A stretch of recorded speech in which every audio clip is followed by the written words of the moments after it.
என்னமோ உன் போனுக்கு அன்னோன் நம்பர்ல இருந்து கால் வந்துட்டே இருக்கு. ஐயோ இந்த நம்பரா? இவன் எதுக்கு கால் பண்றா தெரியலங்க. சரி விடு, நர்வஸ் ஆகாத. அன்னோன் நம்பர்ல இருந்து கால் வந்துச்சுன்னா கடங்காரனா இருப்பானோ, நானே கால் எடுக்க மாட்டேன். போய் வேலை பாரு. போன் அவர் கையில இருக்கே, ஒருவேளை. டேய், யாரா என் வைஃபுக்கு திருப்பி கால் அடிச்சுட்டே இருக்கிறது? பொண்டாட்டியோட எக்ஸ். ஐயோ அப்படி மட்டும் நடந்துடவே கூடாது. ஹலோ, யார் நீங்க? கால் பண்ணிட்டே இருக்கீங்க. சார் நீங்களா? சொல்லுங்க, எப்படி இருக்கீங்க?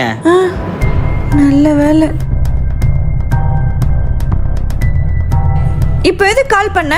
என்ன நல்லா ஏமாத்திட்டல.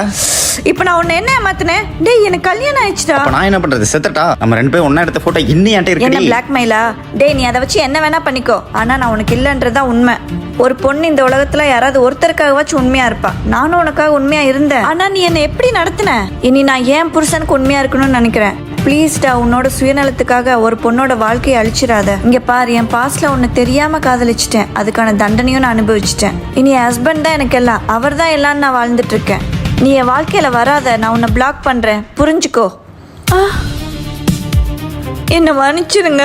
ஏய், எதுக்குடி பழுகுற? தைரியமா இரு. உன் பாஸ்ட்ல நடந்த தப்புக்காக நீ என்னடி பண்ணுவ? விடு, நான் இருக்கேன்.